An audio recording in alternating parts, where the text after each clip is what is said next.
লিসানা, সর্বশ্রেষ্ঠ কিতাব কোরআন, সর্বশ্রেষ্ঠ ভাষা আরবি, সর্বশ্রেষ্ঠ রসুল মুহাম্মদ সাল্লাল্লাহু আলাইহিস সালামের উপর, সর্বশ্রেষ্ঠ ভূখণ্ড মক্কা মদিনায় সর্বশ্রেষ্ঠ ফেরেশতা জিবরিলের মাধ্যমে আল্লাহ নাজিল করেছেন। এবং সেই অবতরণ শুরু হয়েছে সর্বশ্রেষ্ঠ মাস মাহে রমজানে। এজন্য আরবি ভাষার মতো ব্যাপক বিস্তৃত ভাষা পৃথিবীতে নেই। আরবি ভাষার মূল ধাতু হচ্ছে ৮০,০০০, ইংরেজি ভাষার মূল ধাতু ৪০ থেকে ৪১,০০০। অন্যান্য ভাষা তো আরবির সাথে তুলনাই হতে পারে না। কোনো মুসলমানের কাছে আরবির সাথে কোনো ভাষার তুলনা করা এটা মানাই না। এটা ইসলামের চাহিদা পরিবন্ধী একটি কথা। ইংরেজির গুরুত্ব আছে, আল্লাহ ইংরেজি ভাষায় কোনো কিতাব নাজিল করেননি। আল্লাহ রসুল করিম সাল্লাল্লাহু আলাইহি ওয়াসাল্লাম হজ্জতুল বেদাতে যখন ঘোষণা দিলেন ফালিউবাল্লিগিশ শাহিদুল গায়বা, ওই সময় সাহাবায়ে কেরামের সংখ্যা কত ছিল? ১,১৪,০০০, ১,২৪,০০০, ১,৪৪,০০০ সংখ্যা নিয়ে তিনটি মত রয়েছে।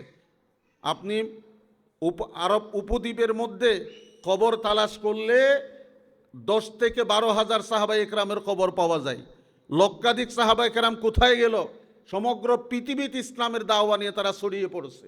আমরা জানি এখান থেকে আবিসিনিয়া থেকে সাহাবায়ে কেরামের নেতৃত্বে একদল দায়ী, তারা এই ভারত, বাংলাদেশ, বার্মা, মালয়েশিয়া হয়ে সুদূর চীন পর্যন্ত পৌঁছেছে।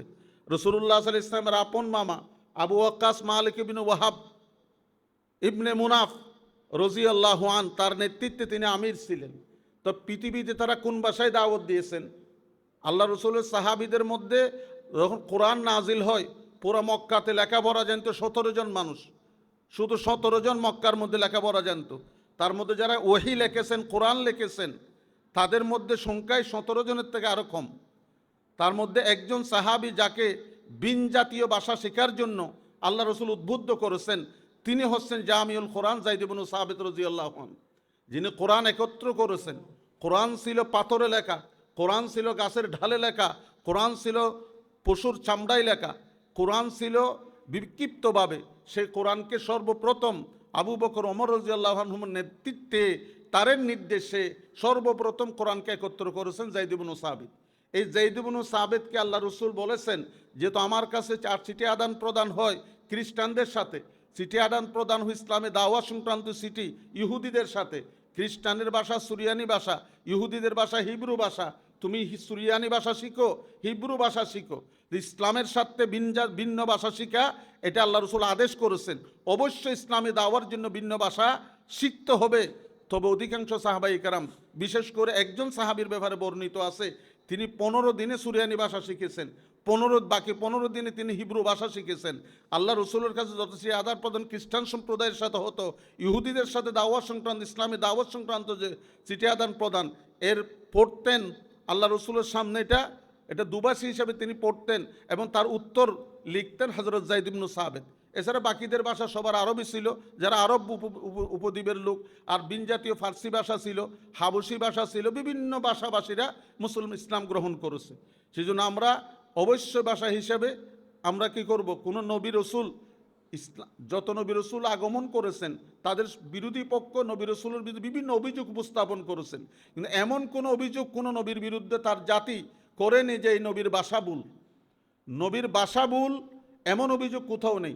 সব নবীকে আল্লাহ স্ব জাতির উপর স্ব জাতির ভাষায় পাণ্ডিত্য দান করে, পূর্ণ পারদর্শিতা দান করে, বিজ্ঞত অভিজ্ঞতা দিয়ে জাতির কাছে প্রেরণ করে। আল্লাহ বলে ওমা আরসালনা মির রাসূলিন ইল্লা বিলিসানি কওমি, আমরা কোরআন আমাদের সামনে, কোরআন আরবি ভাষায়। আরবি হচ্ছে প্রত্যেক মুসলমানের মধ্যে সবচেয়ে গুরুত্বপূর্ণ ভাষা, সবচেয়ে মূল্যবান ভাষা।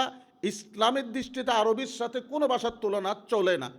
সব ভাষা বিলুপ্ত হবে কিন্তু আরবি বিলুপ্ত হবে না। কবরে গিয়ে আরবিতে কথা, জান্নাত পর্যন্ত আরবিতে আমরা কথা বলবো। জেনারেল শিক্ষা অবশ্যই প্রয়োজন, তবে আরবি শিক্ষার পাশাপাশি গুরুত্ব সমান হতে পারে না।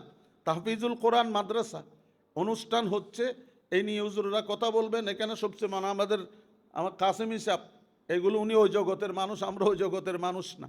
আমি একটা কথা বলবো, অভিভাবক মহল আসছেন এখানে, যে আগে মাদ্রাসা কম ছিল, ছেলে মেয়ে এরা ভালো ছিল, চরিত্রবান ছিল, সভ্য ছিল। এখন মাদ্রাসা বেশি, ছেলে মেয়ে দুশ্চরিত্র, নষ্ট, এই কেন? আগের তুলনায় তো মাদ্রাসা বেশি, আগের তুলনায় হাফেজ বেশি, আগের তুলনায় আলেম বেশি। 20 লক্ষাধিক হাফেজ, 30 লক্ষাধিক হাফেজ বাংলাদেশে আছে এখন। তা এত আলেম, এত মাদ্রাসা, এত হাফেজে কোরআন, তারপর আমাদের ছেলেগুলো দুশ্চরিত্র হচ্ছে কেন? এদের চরিত্র নষ্ট কেন? এটা অসভ্য কেন? অভদ্র কেন? এটা একটি প্রশ্ন হযরত জি মাওলানা এনামুল হাসান রহমতুল্লাহ আলাইহির কাছে